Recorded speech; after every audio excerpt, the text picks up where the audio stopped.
Hello everyone, I'm Abel Picasso Manga, your classmate, and I am about to report my topic. So, for by my best to speak in English, so bear with me because I'm not that good. So, measures of historical rates of return. When we say measures, we have here a computation hoping for us to know about the computation of historical rates of return.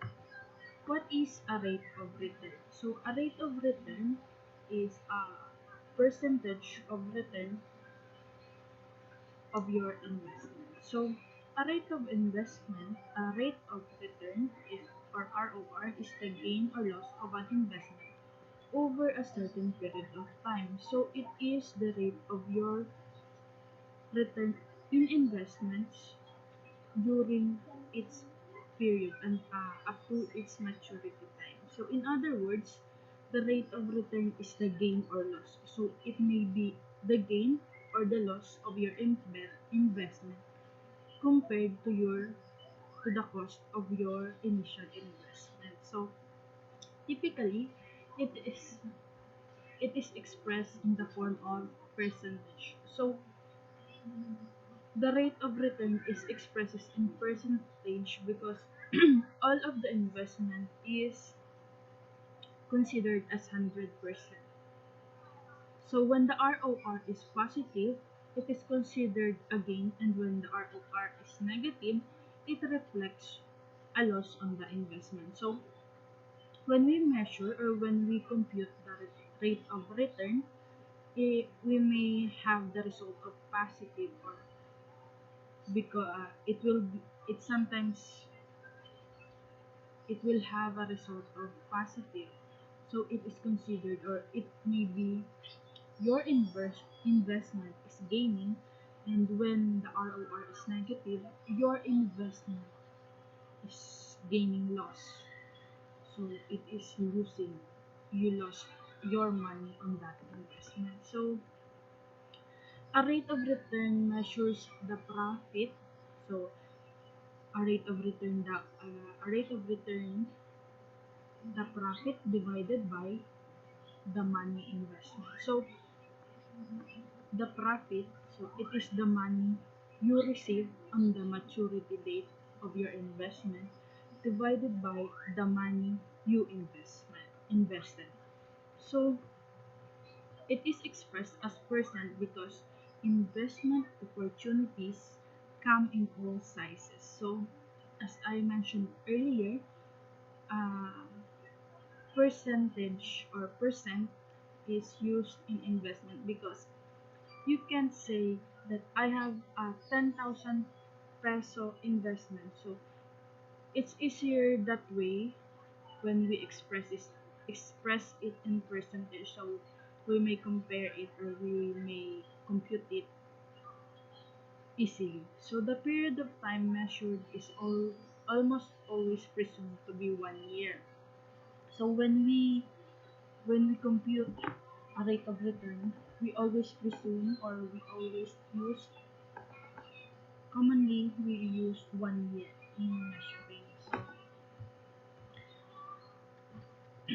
when when you are evaluating alternative investment for inclusion in your portfolio, you will often be comparing investment with widely different prices or lines. So if I were an investor, I would rather compare I would study well all the inclusion, all the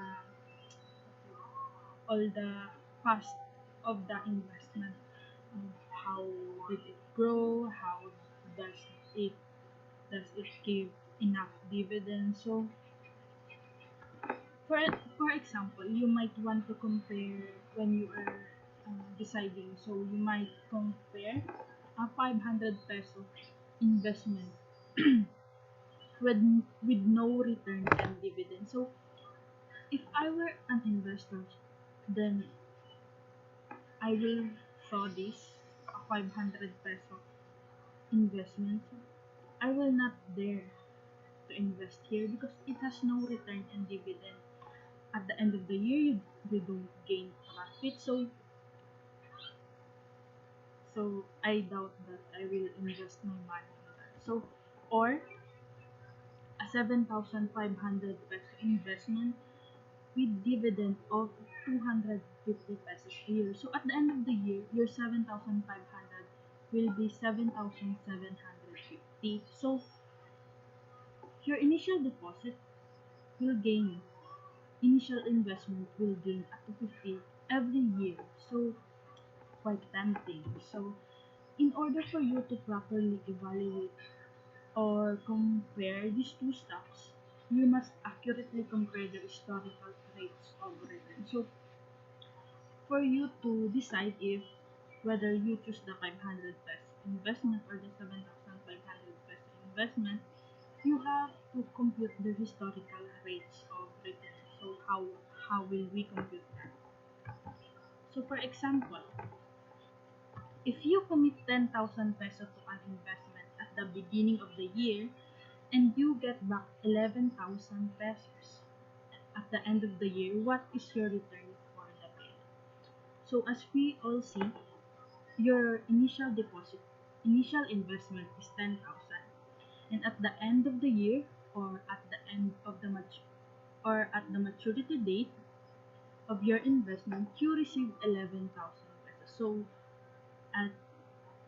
at this point, you will see accurately, you will see easily that 11,000 gain, that your 10,000 investment gained 1,000 worth of profit. So the period during which you own an investment is called holding period. So the time you invest your money up to the time of the maturity date of your investment, it is called the holding period.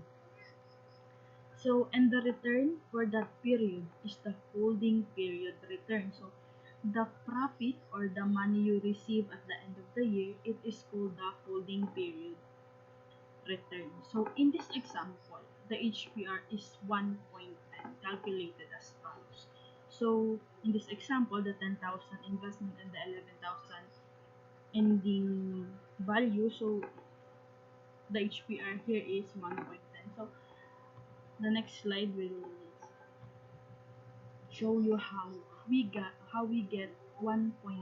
So formula in calculating the HPR holding period return is HPR holding period return is equal to ending value of investment divided by beginning value of investment. So 11,000 pesos divided by 10,000 pesos. So we will get 1.10. So 11,000 divided by 10,000 is 1.10. So our holding period return is 1.10. So this HPR value will always be 0 or greater. So when we compute our HPR, it may be something 0 or greater than 0. A value greater than 1 reflects an increase in your wealth. So when you when the result is 1 point something or it increases within 1, you increase your investment or your wealth. So an HPR of 0 indicates that you lost all your money invested in this asset. So when the result is 0, it means all your investment or all your money invested on that asset is gone. So it is lost. So although HPR helps us express the change in value of an investors generally evaluate returns in percentage terms on annual basis. So as we all know, as we can see at the past computation, we may say that, oh, my investment is gaining because it increases in 1. But some generally, investors use percentage in computing the rate of return. So this conversion annual percentage rates makes it easier to directly compare alternative investment that have marked different characteristics. So when we convert in annual basis and percentage terms, so if you were an investor, so it will be easily for you to compare. So oh, this one is good, so the other one is not. So it's that easy. The first step in converting an HPR to an annual percentage rate is to derive a percentage return referred to as holding period yield. So for us to know how many percent or how many, what is the percentage that increases in our investment, so we have to derive or we have to compute again the holding period yield. So the HPY is equal to HPR minus 1. So you have to less or you have to deduct your your initial deposit, so you have to less 100%. So formula on calculating HPY or holding period yield is HPY is equal to HPR minus 1. So our HPR is 1.10 minus 1 is equal to, then therefore our HPR is 0.10. So to change decimal numbers to percentage, you have to multiply it to 10 to 100. So HPY is equal to 0.10 times 100. So our HPY is 10%. So the holding period yield is 10%. So the increase of the 10,000 peso investment is 10%. So let's proceed. To derive an annual HPY, you compute an annual HPR and subtract 1. When we compute the HPY, we just have to subtract 1 or we just have to deduct our initial investment. The annual HPR is found by, so this time we will be using or we will include the year or the period. So annual, so the whole year. So annual HPR is equal to HPR raised to 1 over N, where N is the number of years the investment is held. So when we invest, it might occur or it may have a duration of 1, 2, and so on years. So for simplest form, we just have to use this formula, the HPR, raised to 1 over N all the time. So considered an investment that costs 12,500 and is worth 17,500 after being held for 2 years. So the investment is only 12,500. Then after 2 years, it increases in 17,500 pesos. So we have to compute first our HPR. So the ending value of investment over beginning value of investment. So the ending value is 17,500 divided by 12,500. So our HPR is 1.40. To solve our annual HPR, it would be 1.40 raised to 1 over N or 1.40 raised to 1 over 2. 2 is the duration of the investment, so 1 over 2. So equal to 1.1832. So this is our annual HPR. So this is just the HPR. So we will compute the HPR or the holding period yield. So how do we do that? So 1.1832 minus 1 is equal to 0.1832 times 100 to get our percentage. So it's 18.32%. So it is gain because it is positive. The investment gain 5,000 increase, 5,000 peso increase for 2 years. So it has 18.32% gain. Next, if you experience a decline on your wealth value, the computation is as follows. So in this example, we may encounter a decline, so it is a loss. So the formula again is ending value of investment and beginning value of investment. So we will derive, we will compute first the HPR. So 20,000 over 25,000. So your initial investment is 25,000. Then at the end of the year, you just receive 20,000. So as we all see, the ending value is less than your initial investment. So the HPR would be 0.80. So it is less than 1. So it is somehow loss on your investment. So HPY, when we compute HPY is 0.8 minus 1.00. So 1 minus 1 is equal to negative 0.20. So to find its percentage times 100, so your loss would be negative 20%.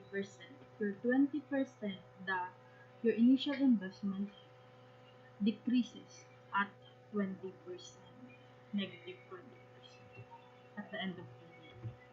So a multiple year loss over 2 years would be computed as follows.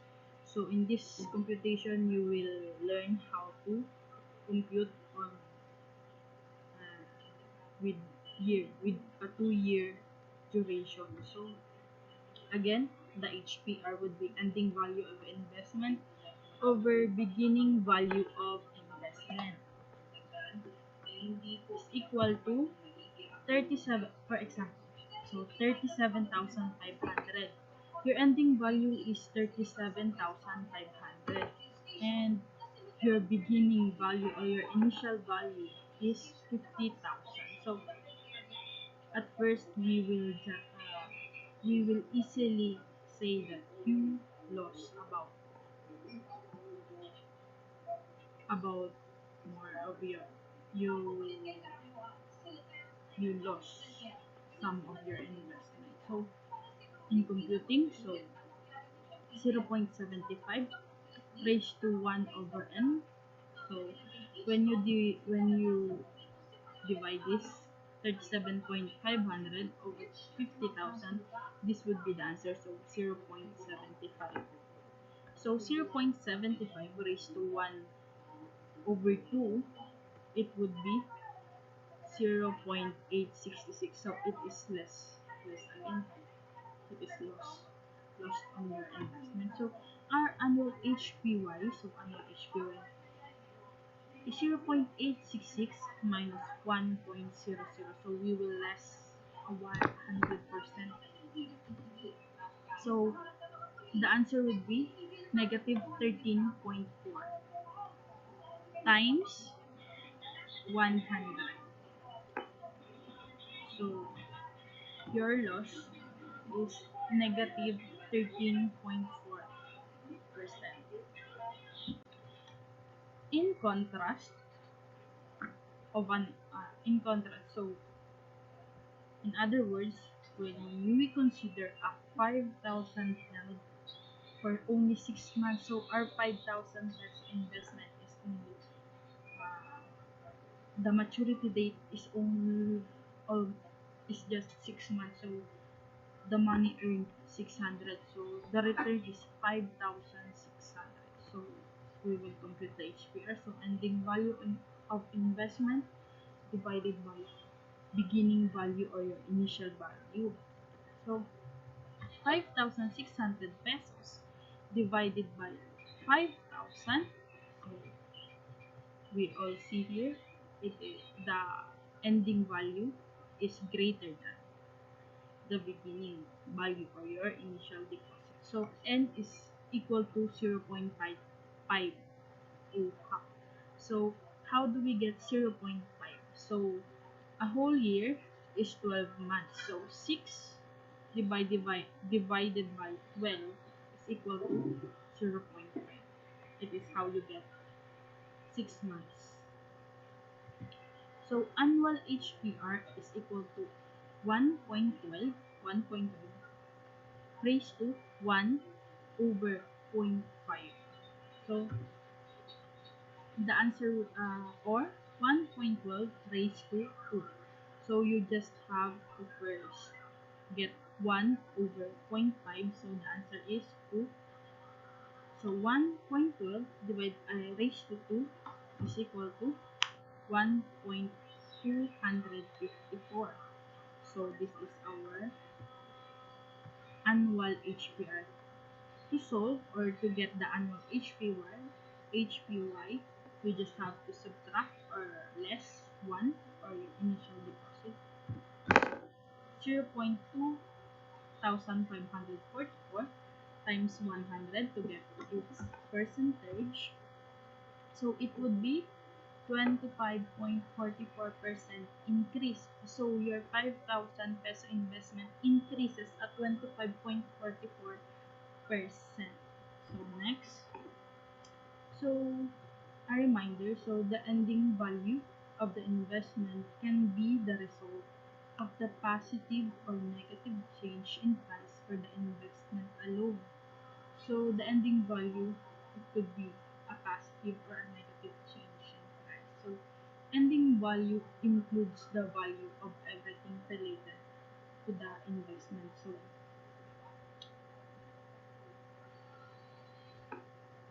So your ending value is, or your profit or rate of return includes all your profit and your initial investment. It is composed of that. So that's the end of the report. Thank you for listening.